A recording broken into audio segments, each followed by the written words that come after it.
सन 1985 की एक तूफानी रात थी। प्राचीन वस्तुओं की एक शांत दुकान द क्यूरियो कलेक्शन के मालिक मिस्टर विल्सन ने एक अजीब सी गुड़िया को अपनी दुकान के पिछले अंधेरे कोने में रखा। ये कोई सामान्य गुड़िया नहीं थी। इसका नाम था एनाबेल। एनाबेल करीब 3 फुट लंबी थी। उसकी आंखें नीली कांच की थीं जो रोशनी पड़ने पर अजीब सी चमकती थीं और उसके होंठ पर एक फीकी लगभग भयानक मुस्कान थी। उसे एक पुराने धूल भरे बक्से में लपेटा गया था जिस पर फ्रेंच में एक शब्द खुदा था, ले मैल। मिस्टर विल्सन ने शुरू में इस गुड़िया को केवल एक महंगी प्राचीन वस्तु माना जिसे उन्होंने एक रहस्यमय नीलामी से खरीदा था। गुड़िया को दुकान में रखे हुए बस कुछ ही दिन हुए थे जब अजीब घटनाएं होने लगी। हर सुबह मिस्टर विल्सन एनाबेल को ठीक उसी जगह नहीं पाते थे जहां उन्होंने उसे छोड़ा था। कभी वो काउंटर के नीचे होती तो कभी सीढ़ियों के पास। रात के सन्नाटे में दुकान के ऊपर रहने वाले मिस्टर विल्सन को अक्सर नीचे से धीमी टूटी हुई बच्चों के गुनगुनाने की आवाजें सुनाई देती थीं। जब वो जांच करने जाते तो सब शांत हो जाता, लेकिन एनाबेल की आंखें उन्हें एकटक घूर रही होती थीं। एक दिन एनाबेल के सूती फ्रॉक पर एक छोटा गाढ़ा भूरा धब्बा मिला जो सूख चुके खून जैसा दिख रहा था। मिस्टर विल्सन ने उसे धो डाला,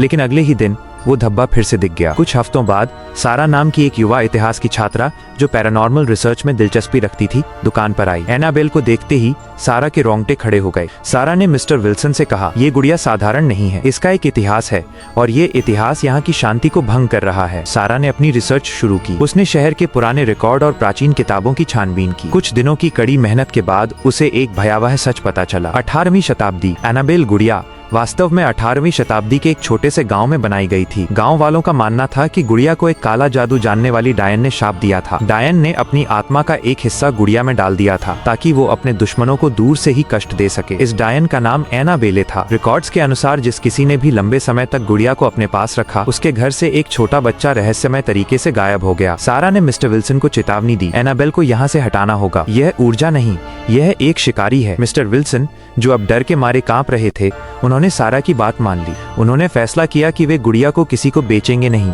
बल्कि उसे हमेशा के लिए निष्क्रिय करेंगे। आधी रात को जब आसमान में चांद बादलों के पीछे छिपा था, मिस्टर विल्सन और सारा ने एनाबेल को दुकान के पीछे ले जाकर उसे एक भारी लोहे के बक्से में ताला लगाया। बक्से को एक विशेष पवित्र चिन्ह से सील करने के बाद उन्होंने उसे शहर से दूर एक गहरी और परित्यक्त खान के सबसे निचले हिस्से में फेंक दिया, जहाँ रोशनी और आवाज कभी नहीं पहुँचती थी। दुकान में फिर कभी कोई अजीब आवाज नहीं आई। मिस्टर विल्सन और सारा ने सोचा कि खतरा टल गया है, लेकिन कहानी यहाँ खत्म नहीं होती। 1 साल बाद जब सारा अपनी रिसर्च के लिए उस परित्यक्त खान के पास से गुजर रही थी तो उसने पत्थरों के बीच एक पुरानी और धूल भरी नीले कांच की आंख पाई, और तभी उसे हवा में एक धीमी टूटी हुई और जानी पहचानी बच्चों के गुनगुनाने की आवाज सुनाई दी जो जमीन के नीचे से आ रही थी। सारा को एहसास हुआ कि ले मैल द इविल को न तो ताला रोक सकता है और न ही कोई अंधेरी खान। वो अभी भी वहाँ इंतजार कर रही थी।